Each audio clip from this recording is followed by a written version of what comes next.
Hi everybody. Okay, I was not expecting to need a part two, but I swear it's going to be under 10 minutes.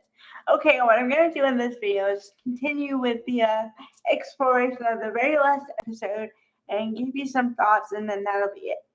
Okay? Okay. So, to continue where I was cut off, or where I stopped. Okay, so I want to get into the wedding details and all the stuff. Because, okay, the first time I watched this in, yeah, I think I was in real time. Because it was 2000, the year 2000. I was 18 years old. So I was really young. And, I had all the, where you dream about everything. And you see something on TV and you go, okay, when I do that, I'm going to do it like that. You know? Okay. I totally had that when I watched it because I was like, okay, the dress is killer. And, wow, I'm going to use poems. I didn't know you could do that. And I'm going to make my own vows. And yeah, okay. So as a fan, I was excited for the last episode.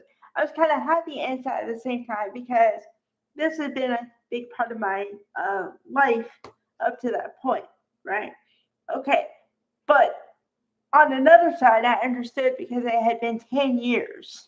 And at some point, you either run out of storylines and or it's just time to go, you know? And all of the main people had matured by then. And it was time for them to start having their own lives and stuff like that, right? So I was like, okay. But looking back on it, I literally cried yesterday. Okay. Which I don't recommend this at all. But do not watch things that make you cry back to back because you'll start crying and it'll turn into the ugly cry and you don't even know it's coming until it happens and you're like, oh man. Okay.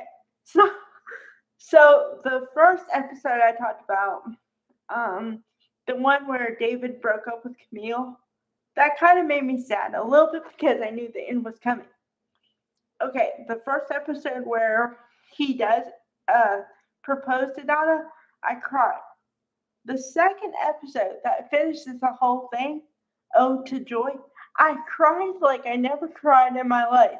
Other than the episode where it was one wedding, a wedding and a funeral, supposed to be a takeoff of four weddings and a funeral. That's where I cry, ugly cry, an ugly, ugly cry. Um, but yeah, okay.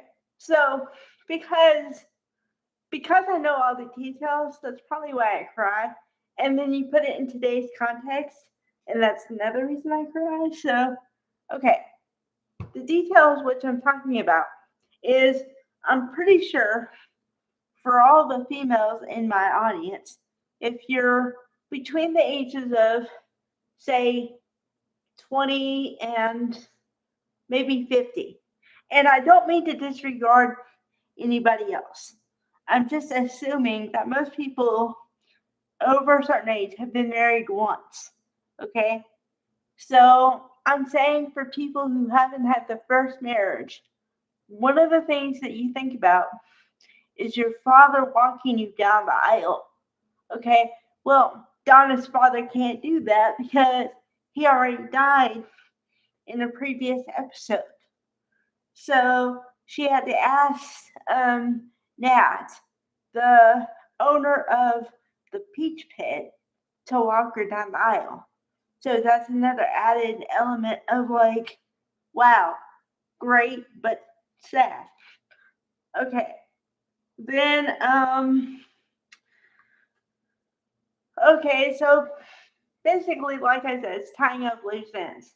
So we see that the people who are not connected to the show are going to go away in various ways. Okay? So Matt is going to go to New York because that's where he's from, that's where his brother was, that's where his kid is. That's why. But also, a side note, another reason why Matt's character went to New York is Daniel Crossgrove, the actor who portrayed the character, was already lined up for a job in New York, literally. So, and then let's see. Noah. Noah Hunter. He's not integral to the cast. He was Tori Spelling's boyfriend at the time or something, and then that's how he got the part and stayed there for 3 years. But he wasn't originally from Beverly Hills. Okay. So then he found a girl, or like not found a girl, but a woman walked into the bar, Ellen, played by Heidi Noel Linhart, which is another actress that I know from my teenage years. And so they met and they connected and everything else. But then he was overwhelmed by all the possible responsibility because she had a little girl named Caitlin. The character had a little girl named Caitlin, so he'd be an instant father at that point.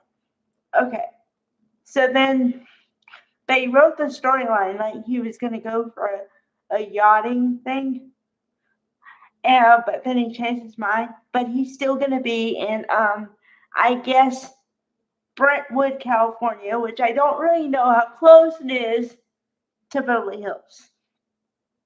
I don't know. I've never been in California before. I know they're both in California, but I don't know the distance thing. So, but I kind of figure he's going to leave because he says to Donna that he's thinking about making a commitment to the woman.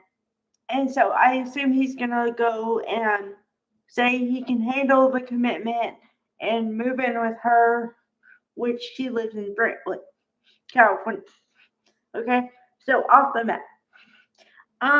Okay, and then also, the first shot you see, a picture before the episode starts, is the picture of 3 couples: Donna and David, Kelly and Dylan, and Steve and Janet, because Steve had got married to Janet a couple seasons ago.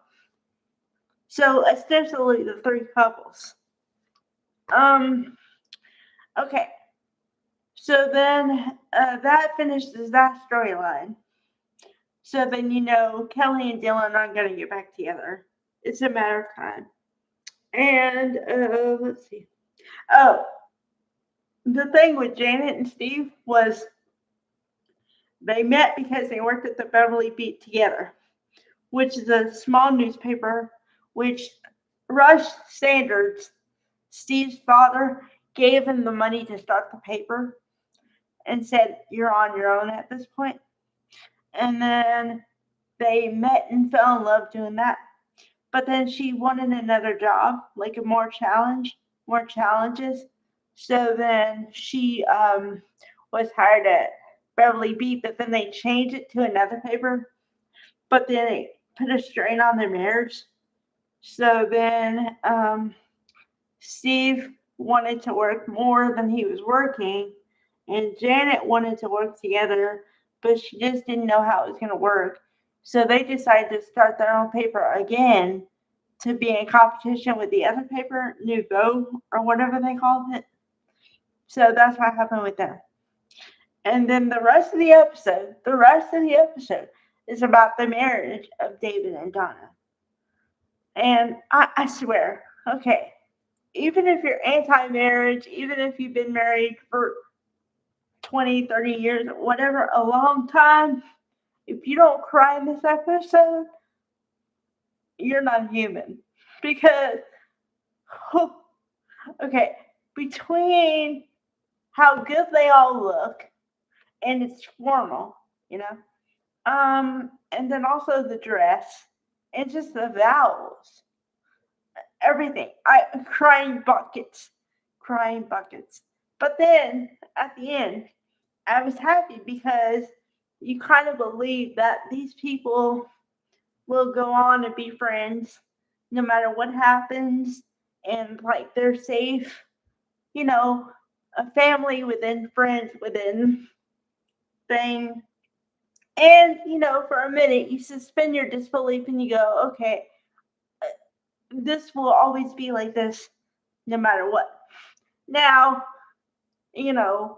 consequently, of course, things change, but for that moment in time, you believe it. So, there you go.